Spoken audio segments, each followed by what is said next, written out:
Bonjour et bienvenue dans mon podcast Découvrir sa personnalité et celle des autres. Ce podcast est dédié à la compréhension des types de personnalités qui expliquent bon nombre de comportements que nous avons au quotidien, qui ont un impact fort sur nos choix, sur nos décisions, mais dont nous ignorons bien souvent l'existence. Je suis Franck Julien, créateur du modèle de personnalité Comme Colors, et dans ce podcast, je vais présenter le fonctionnement des 6 types de personnalités Comme Colors, aussi bien dans la sphère privée que professionnelle. On parlera donc des relations avec nos enfants, notre conjoint, notre famille, mais aussi avec notre manager, nos collaborateurs si on en a, ou nos collègues.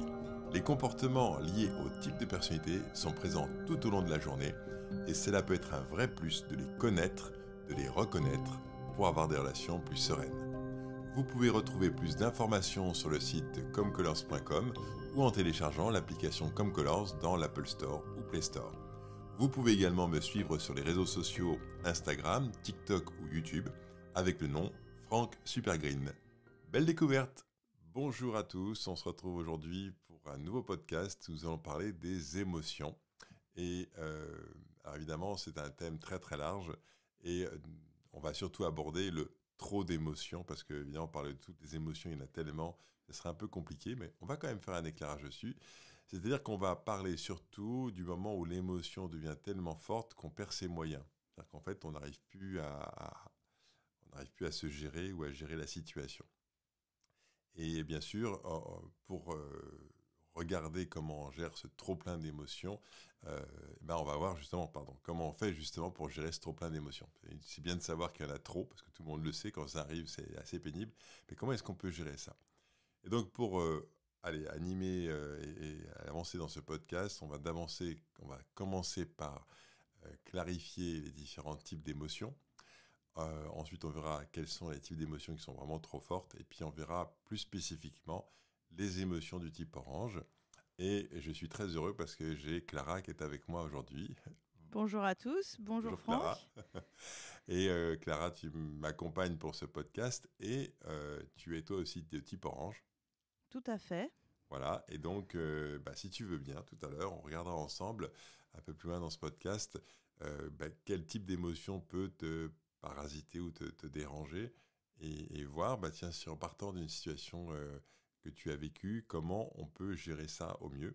Tiens, autant partir sur un cas concret, quoi. Ça te convient? Très bien. Ouais, les exemples, c'est ce qu'il y a de mieux de toute façon. Eh ben super, allez, on y va comme ça. Alors, les différents types d'émotions. Les différents types d'émotions pour m'aider, parce qu'évidemment, il y a les 4 grandes émotions que tout le monde connaît, enfin tout le monde.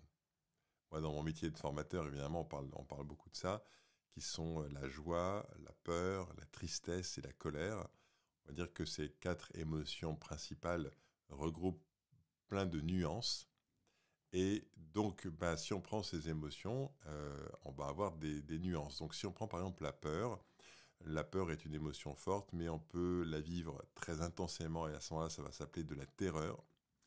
Ou alors, on peut la vivre de façon un peu plus faible et on va appeler ça de l'appréhension. Mais globalement, on est bien sur cette émotion de peur. Si on prend la tristesse, eh bien, on peut avoir le chagrin, qui est une tristesse absolument terrible, et puis on peut avoir une songerie ou une rêverie sur de la nostalgie. Voilà, des choses qui peuvent nous toucher, mais moins fortes. La colère, c'est pareil, on peut être dans la rage et puis on peut être dans la contrariété. Et puis la joie, je termine par la joie, on peut être dans l'extase, évidemment, ou alors on peut être dans la sérénité. Et donc vous voyez qu'on peut avoir des nuances comme ça dans ces différentes émotions. Et après, eh bien, on peut trouver des émotions qui sont un peu à cheval entre ces grandes familles d'émotions, comme par exemple la peur et la tristesse. On peut avoir la surprise ou l'étonnement, qui sont un peu entre les deux.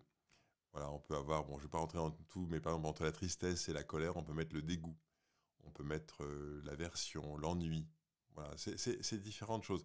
Donc, il existe vraiment une très grande quantité d'émotions. Donc, vouloir tous les lister, ce sera un petit peu long, mais l'idée, c'est de dire qu'on n'est pas face à une émotion qui nous déborde, mais on est face à une forme d'émotion qui va vraiment prendre de l'importance. Donc, une fois qu'on a dit ça, la question c'est de savoir quelles sont les situations où l'émotion est très forte. où il y a de l'émotion plutôt. Et on va voir que dans ces émotions, on peut vraiment les catégoriser en termes de très très fort, d'importance. Alors moi, j'anime beaucoup de formations sur la prise de parole en public et je peux dire que la prise de parole en public, eh bien, ça génère en général énormément d'émotions. Euh, si par exemple, vous avez un ami qui se marie et qui vous dit « Tiens, j'aurais vraiment beaucoup de plaisir que ce soit toi qui fasses le discours », vous vous dites « Pourquoi il me demande ça à moi ?» Parce que me lever devant toute une assemblée que je ne connais pas et faire un discours devant tout le monde, il y a quelques personnes que ça amuse beaucoup et qui adorent ça, mais globalement, c'est vraiment le truc où on se dit « Mais pourvu qu'il ne me le demande pas à moi, quoi ».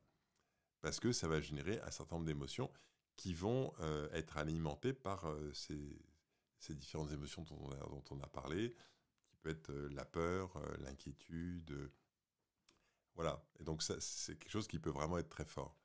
Je ne sais pas si toi, Clara, ça te parle, cette histoire de prendre la parole. Ah, ça me parle énormément, Franck. C'est vraiment quelque chose qui a envahi ma vie pendant des années de façon négative, puisque j'ai suivi des études de recherche en ethnologie et j'étais donc souvent conduite à faire des conférences et même à devoir prendre la parole comme ça dans un séminaire pour poser des questions. Mais pour moi, c'était vraiment une terreur Tu vois, pour te dire le niveau d'émotion. Et j'ai dû faire une formation de prise de parole en public avec l'aide du théâtre d'improvisation. Et là, en 2 séances, c'était réglé l'histoire, enfin le déclic mental. Donc bon, après ça, un peu de, de colère. Du coup, de se dire, bah, pourquoi on nous apprend pas ça à l'école? bah oui, Enfin, bah voilà. oui. Surtout à l'école, pourquoi est-ce qu'on ne nous apprend pas à être à l'aise quand on prend la parole?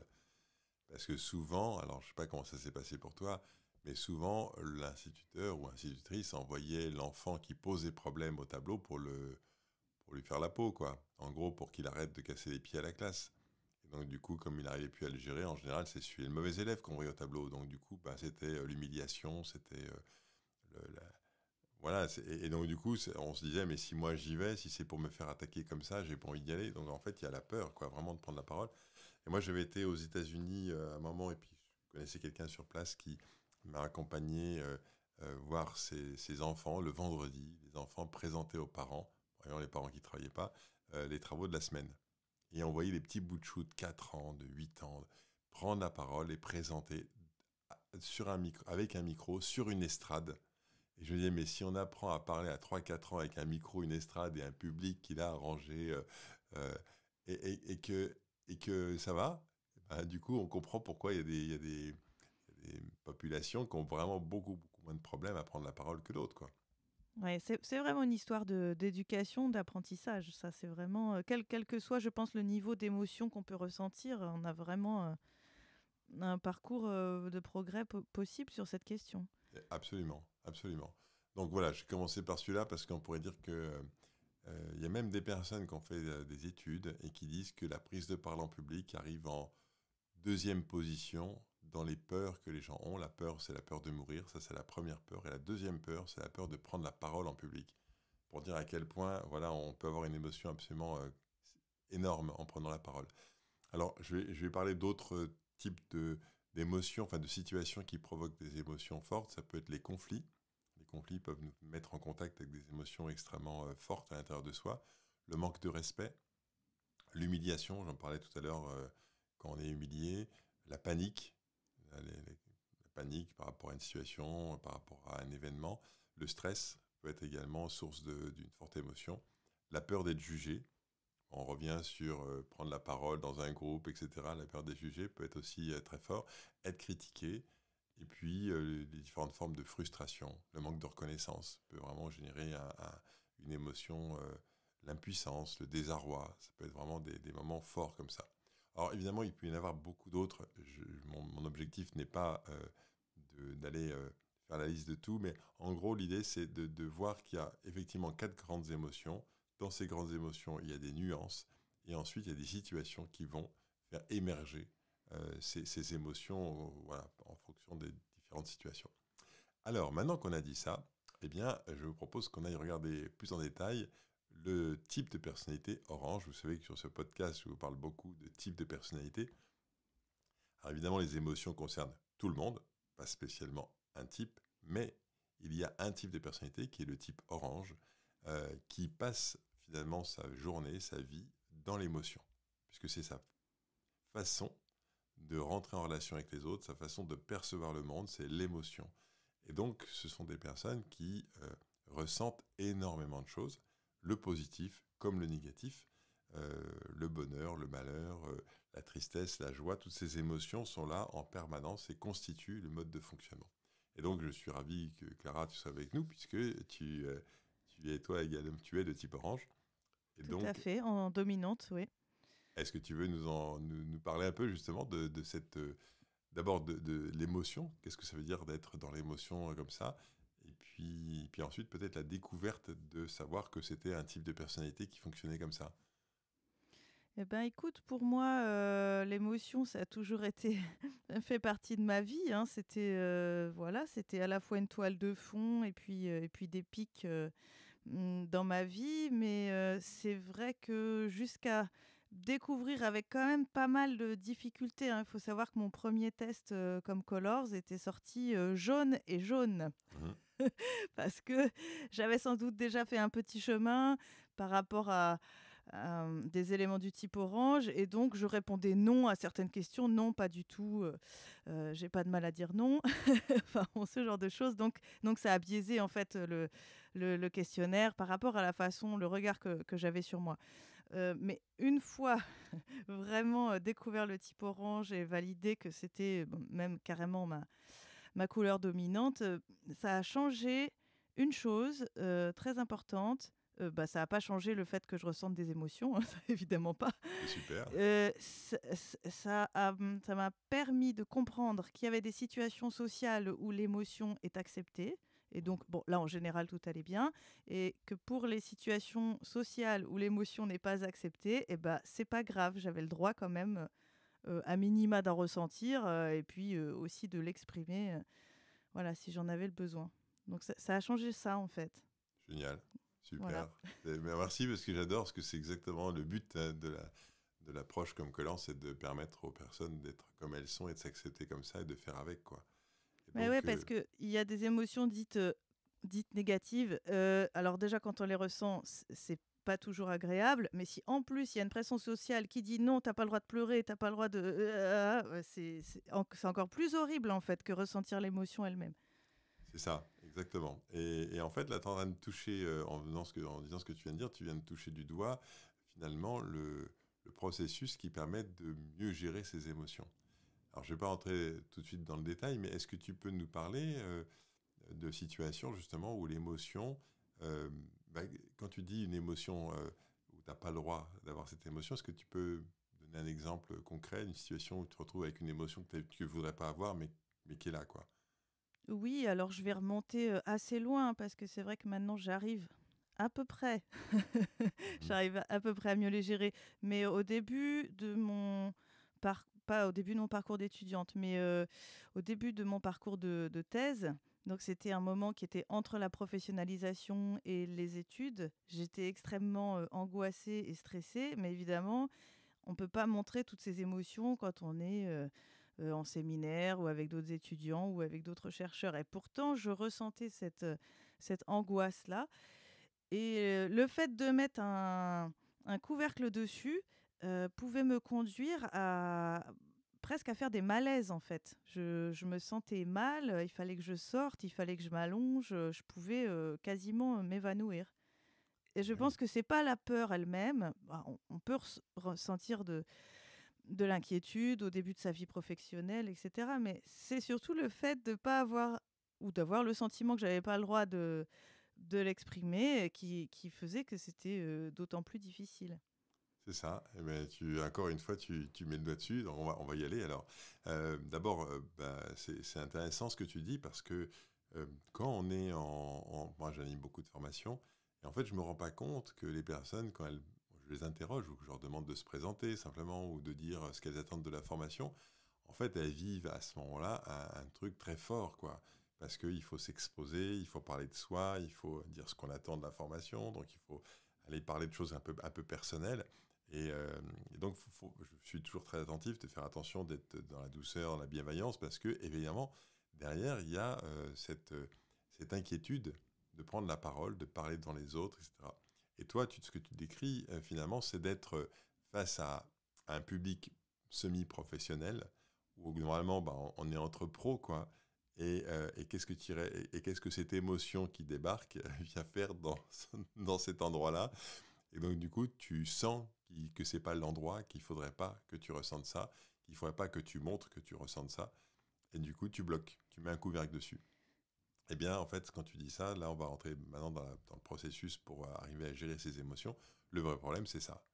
Le vrai problème, c'est le couvercle qu'on met dessus, c'est le fait qu'on ne veut pas avoir cette émotion. C'est ça qui est absolument dingue, c'est que le processus qui nous parasite le plus, c'est pas l'émotion, c'est le fait de ne pas vouloir l'émotion. C'est ça, et c'est tellement simple à dire on se dit oui, c'est que ça, mais en fait, tout est là. Tout est là. Et il m'est arrivé de nombreuses fois, puisque j'anime des formations sur la gestion des émotions, où en fait, il y a des personnes qui arrivent le jour de la formation sur la gestion de l'émotion, et je leur dis, mais quelles sont vos attentes? Et la plupart du temps, j'ai au moins une personne qui dit, je voudrais que vous m'appreniez à ne plus ressentir. Ah oui, c'est fort ça quand même, hein. Ah oui, Ouais. et à chaque fois, ce sont des types oranges, comme tu viens de décrire, des types oranges qui ressentent énormément et qui sont complètement envahis par leurs émotions et qui se disent, ça ne se fait pas. Et donc qui mettent en fait le couvercle dessus pour pas que ça sorte. Mais en faisant ça, en fait, elles vivent ce que tu viens de décrire, un sentiment de malaise absolument terrible, un inconfort physique. Mais tout ça parce que en fait, le truc, c'est qu'on ne peut pas empêcher l'émotion d'être là. On ne peut pas. C'est pas possible. Quand l'émotion apparaît, la pire chose qu'on puisse faire, c'est de vouloir la nier, c'est de vouloir la bloquer, c'est de vouloir l'empêcher de vivre. Et donc, quand on est dans ces situations-là, ce blocage va provoquer, en fait, c'est un peu, tiens, je donne un exemple, tu es en train de faire une présentation et tu te mets à rougir. Et tu te dis, mais non, c'est pas le moment de rougir. C'est pas maintenant, là, quand je fais ma présentation, que je dois rougir. En plus, pourquoi je rougis? C'est complètement nul. Enfin, tu vois, tout ce qu'on va se raconter dans sa tête pour qu'il ne faut pas rougir. Et plus tu vas dire « je ne veux pas rougir » et plus tu t'enflammes. Le visage devient tout rouge. Ou en tout cas, tu as le sentiment que ton visage devient tout rouge. Et plus tu viens tout rouge, et plus tu te dis « mais il faut absolument pas que je rougisse ». Et plus tu fais ça, et plus ça prend des proportions absolument dingues. Je sais pas si ça te parle, cet exemple-là. Bah, j'ai pas trop souvenir d'avoir rougi ou cette sensation-là. Je l'observe chez ma fille, je sais pas si elle est de type orange, je la vois plutôt de type vert, mais c'est vrai quand elle doit s'exprimer, pourtant elle arrive à s'exprimer assez clairement. Elle a 10 ans, hein, pour se Mhm. situer, et quand elle doit s'exprimer en public, elle le fait bien clairement et tout, mais elle a son visage qui rougit, voire des petites larmes qui montent aux yeux. Et pourtant, elle arrive à parler, hein, vraiment. Mais je perçois ça. Alors, peut-être qu'au même âge, c'était la même chose, mais j'en ai pas souvenir. Mhm. Alors, Oui, je vois tout à fait. Mais en même temps, ni on lui fait remarquer qu'elle rougit, ni on se moque d'elle, ni je sais pas quoi. Donc finalement, ça passe, et puis elle parle, et puis ça passe. Voilà. super, c'est génial. C'est ça. Et en fait, le truc, c'est que si tu es dans la situation où c'est toi qui rougis, le truc, c'est que si tu te dis ah, je rougis, c'est pas ce que j'aimerais le plus, c'est pas l'émotion que je voudrais avoir en ce moment, sauf qu'elle est là et que tu l'acceptes et que tu dis eh ben voilà, j'ai bientôt 60 ans et puis je suis en train de parler devant un public et je rougis et même le public il est pas très nombreux et même je connais les gens et pourtant je rougis et si tu te dis ok, c'est ok que je rougisse, et ben en fait l'émotion passe son chemin, c'est-à-dire que ça C'est ça. s'arrête. Et ça, c'est C'est quand ça. même de la magie, tu vois. C'est de la magie. Et en fait, ça marche pour toutes les émotions. Les pleurs, l'inconfort, le mal-être. Si tu acceptes de te sentir mal à un endroit où tu dis, mais pourquoi je me sens mal? Bah oui, mais je me sens mal, donc c'est ce que je ressens. Donc, tu n'as même pas forcément besoin de le dire aux gens. Le simple fait que toi, tu te dises, ok, je ressens du mal-être, eh ben, c'est ok. C'est pas l'émotion que je devrais ressentir, c'est pas celle que je voudrais, mais c'est celle qui est là. Et plus on va accepter que cette émotion soit là maintenant, et plus en fait l'émotion passe son chemin. Et je vais partager avec toi un exemple, parce que c'est magique, parce que je pense que tout le monde l'a vu, peut-être même tu l'as vu également. C'est, tu as ton enfant qui vient juste d'apprendre à marcher, et puis qui commence à courir, tu vois. Évidemment, il n'est pas encore très solide sur ses jambes, alors il tombe. Et quand il tombe, eh ben, tu as vu qu'il a rien. Tu vois, il est tombé, il a rien, mais il pleure. Et pourquoi il pleure? Il pleure parce que, c'est pas parce qu'il s'est fait mal, souvent, mais il pleure parce qu'il a honte, il se sent un peu humilié de ne pas être capable de rester sur ses jambes, ou il a eu peur, ou il a eu... Voilà. Et donc, du coup, il a cette émotion qui monte. Et tu as deux réactions. Je vais parler plutôt à un petit garçon. Tu vois, le petit garçon, tu lui dis, bon, enfin, t'as rien, c'est bon. Et là, tu ne sais pas pourquoi, mais il se met à pleurer 2 fois plus fort. Et en fait, pourquoi il se met à pleurer 2 fois plus fort? Parce que tu lui dis ton émotion, elle n'a pas le droit d'être là. Elle n'a rien à faire là. Et en fait, comme l'enfant, lui, ne sait pas encore gérer tout ça, eh ben, d'une émotion qui était juste à un niveau, on va dire 5, l'émotion, elle passe au niveau 10. Parce que d'un seul coup, comme l'émotion, tu dis, tu ne peux pas être là, on met le couvercle dessus, je ne veux pas l'entendre, eh bien, l'enfant se met à pleurer encore plus fort. Eh bien, ça, c'est le premier cas de figure, qui illustre ce que tu as raconté tout à l'heure. Deuxième cas de figure, tu as ton gamin qui court, il tombe, il se met à pleurer, et tu lui dis, oh, mais tu t'es fait mal, viens me voir, je vais te faire un bisou qui guérit, et après ça ira mieux. Et donc, qu'est-ce que tu fais? Tu accueilles cette émotion qui est là, tu fais un gros bisou sur le genou qui n'a rien, mais tu lui fais comme un gros bisou, et l'enfant repart, c'est terminé. Donc, qu'est-ce que tu as fait dans le deuxième cas? Tu as juste dit, tu vois, ton émotion a le droit d'exister. Tu as le droit, je l'accueille, je la reconnais, elle est là, c'est ok qu'elle soit là, et ben elle disparaît. Moi j'appelle ça passer son chemin, tu vois, je trouve Oui, que elle s'en va. avec plus ou moins de temps, mais enfin, peu importe, ça peut prendre le temps de disparaître, cette émotion, mais voilà, elle aura vécu sa vie et ça ne devient pas un truc tout cristallisé, là, voilà. C'est ça, c'est exactement ça. Oui, parce que c'est pareil, l'émotion, je parle d'un petit truc de rien du tout, donc ça va pas durer longtemps. Ça peut être une émotion plus importante. Tu peux même faire une présentation complète en ayant cette émotion, mais si tu luttes pas avec, bah, tu vas être comme ta fille, tu as le rouge aux joues, tu as un petit peu les larmes qui montent dans les yeux, ouais, mais c'est ok. Et ben si c'est ok, tu peux continuer ta présentation, tu peux continuer à avoir une pensée claire, tu peux continuer de faire ce que tu as à faire. Mais en revanche, si tu te dis non, non, faut pas que je rougisse, faut pas que j'ai les larmes qui montent aux yeux, alors là, ta pensée, elle devient carrément floue, tu comprends plus rien, tu sais plus où t'en es. Tu vois, là, c'est là, à ce moment-là que l'émotion, elle te déborde et que tu dis, mais qu'est-ce qui m'arrive? Et plus tu te dis ça, et plus, voilà, c'est un peu la catastrophe, quoi. Oui, on en revient finalement à ce que tu disais tout à l'heure sur la différence entre la France et les États-Unis dans l'éducation. C'est aussi le droit à soit l'erreur, soit une émotion qui est jugée socialement négative, mais il y a le droit, c'est pas grave. C'est comme, je sais pas moi, bafouiller un peu quand on parle, bah, c'est pas grave, la personne continue de parler. Enfin, ça arrive au plus grand. C'est Voilà, ça, et c'est pas important. Et donc, bah, c'est pareil pour l'émotion finalement. C'est exactement, exactement. le. Bah, tiens, je vais partager, ça me fait penser à une situation que j'ai vécue, où en fait, c'était il y a quelques années, et j'étais invité à faire une conférence dans une école d'ingénieurs. Et dans cette école d'ingénieurs, c'était organisé par les élèves eux-mêmes. Et donc, ils avaient fait venir, c'était les parents, les amis, tu vois, des gens pour essayer d'avoir une animation qui dure toute la journée.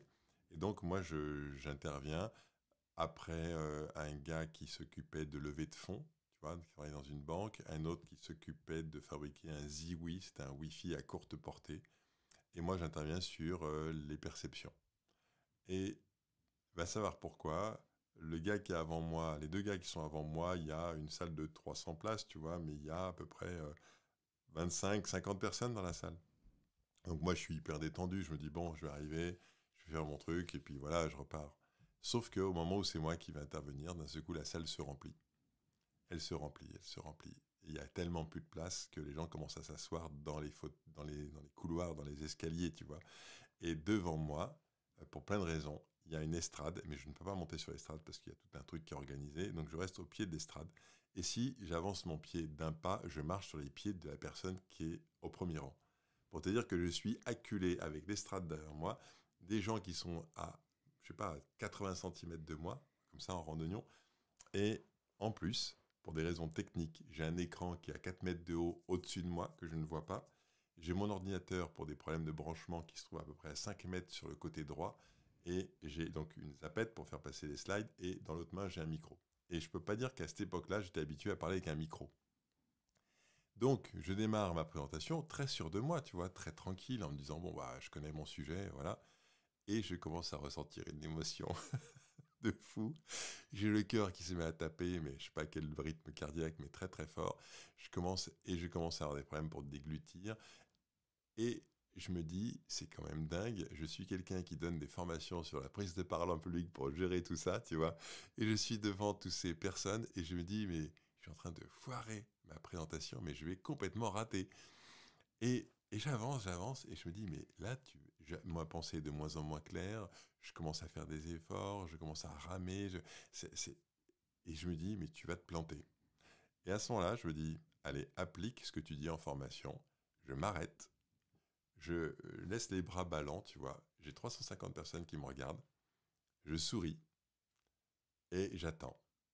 J'accepte, tu vois, j'attends que l'émotion passe. Et puis je sais aussi qu'il y a un truc qui peut aider, c'est de souffler. C'est pas de respirer, parce que quand on respire, on augmente encore plus l'oxygène dans le cerveau, du coup on se met à avoir la tête qui tourne. Je me mets à souffler. Donc je souris et je souffle. Je souffle tranquillement 4 fois, tu vois. Et après, je repars. Et je fais une super présentation. J'étais très très content. Et je me suis dit, tu vois, le déclic, ça a été de dire, ok, tu as une émotion, accepte-la, prends-la en compte. Ne continue pas ta présentation comme s'il n'y avait rien, parce qu'en fait, il y avait, tu vois. Et donc, si j'avais continué, je pense que j'aurais bien sûr fait ma présentation, mais dans un état interne terrible. Je pense que tout le monde en face serait dire, mais qu'est-ce qu'il a? Alors que là, je me suis vraiment amusé, j'ai pris du plaisir, tu vois. Et donc, c'est ça vraiment la clé de faire ça, d'accueillir l'émotion, de l'accepter et de faire avec. Sans pour autant verbaliser, parce que là, dans ce que tu racontes, t'as pas expliqué ce qui se passait à l'audience. Tu as juste fait ce qui était bon de faire pour toi. C'est ça, c'est ça. Alors Oui. après, je sais aussi, et ça, c'est vrai qu'il faut le savoir, mais là, on rentre dans la technique de la prise de parole, c'est qu'en fait, tu sais, quand tu écoutes quelqu'un, on a une mémoire courte de 20 secondes. C'est-à-dire qu'on ne se rappelle pas ce qui s'est passé les 20 secondes avant. Donc si tu fais un break, tu respires tranquillement, etc., personne ne se rappellera même que j'ai fait ça. Et ça, je le sais. Tu vois, je sais que ça laissera aucune trace dans l'esprit des gens qui sont en face de moi, parce qu'en fait, ils sont là pour écouter le contenu, pas pour savoir si je viens de respirer tranquillement, tu vois. Donc le fait d'arrêter, de calmer le truc et de repartir, je sais que effectivement, j'ai continué, et même là, ça a été filmé, et j'ai retourné voir, bien sûr, j'ai regardé cette séquence en particulier parce qu'elle me posait problème. Et ben même quand tu regardes la séquence, tu me vois faire ça, et ensuite tu oublies que je viens de faire ça. Ah ouais, Parce que même en le regardant en différé. même en Mm. regardant, parce qu'ensuite tu es pris par le sujet, tu te moques complètement de ce qui vient de se passer. Donc en fait, on peut s'autoriser vraiment à prendre soin de l'émotion qui est en train de nous envahir. Ça laisse pratiquement pas de traces. Tu vois. Donc c'est vraiment. Voilà, bah écoute, j'ai l'impression qu'on a fait un petit peu le tour là. On pourrait parler Mais encore. oui, exactement. C'est vrai qu'on a donné beaucoup d'exemples qui sont dans un cadre professionnel ou semi-professionnel, mais finalement, c'est effectivement pas forcément dans le cadre privé que l'émotion devient vraiment gênante. Enfin, à part quand on est un enfant, bien sûr. Mais c'est vrai que c'est plutôt en contexte social ou professionnel que... Oui, c'est vrai, c'est vrai. Alors après, c'est vrai qu'on n'est pas rentré dans les conflits. Alors là, les conflits, tu peux en avoir beaucoup à titre personnel et ils peuvent te mettre dans des émotions terribles. Et là, ça sera encore un autre sujet et on rentrerait dans autre chose parce qu'en fait, on serait plus sur ce qui a déclenché les choses. Et du coup, voilà, c'est encore autre chose. Mais oui, je suis d'accord avec toi, c'est beaucoup plus le couvercle, on va beaucoup plus le mettre dans le domaine professionnel ou dans le domaine social, alors qu'à la maison, on va s'autoriser à être dans l'émotion. C'est pas ça qui va poser problème.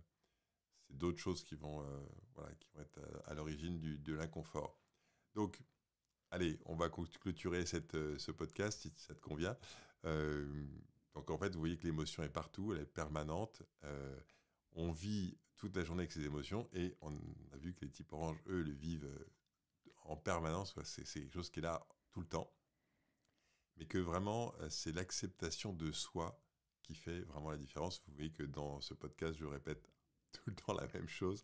Mais c'est vrai, acceptez d'être comme vous êtes, acceptez que l'émotion soit là, acceptez qu'elle fasse sa vie, acceptez-la et ne luttez pas contre. Faites avec vous, faites avec votre émotion. Et du coup, les choses vont être beaucoup plus simples. Donc c'est vraiment ça la clé. Donc, ce que je te propose, Clara, c'est que dans le prochain podcast, on aille regarder comment on gère l'émotion des autres. Parce que ça, c'est un autre sujet. C'est encore un autre sujet, oui. Un sujet très intéressant sur l'émotion. Il y a la sienne, comment on la gère. Et puis après, il y a comment je gère quand quelqu'un est dans l'émotion, que des fois, je ne sais pas trop comment faire. On regarde ça dans notre prochain podcast. Très bien. Merci beaucoup, Clara. Merci à vous tous d'avoir été là. Merci à toi. À la prochaine fois. À la prochaine. Au revoir.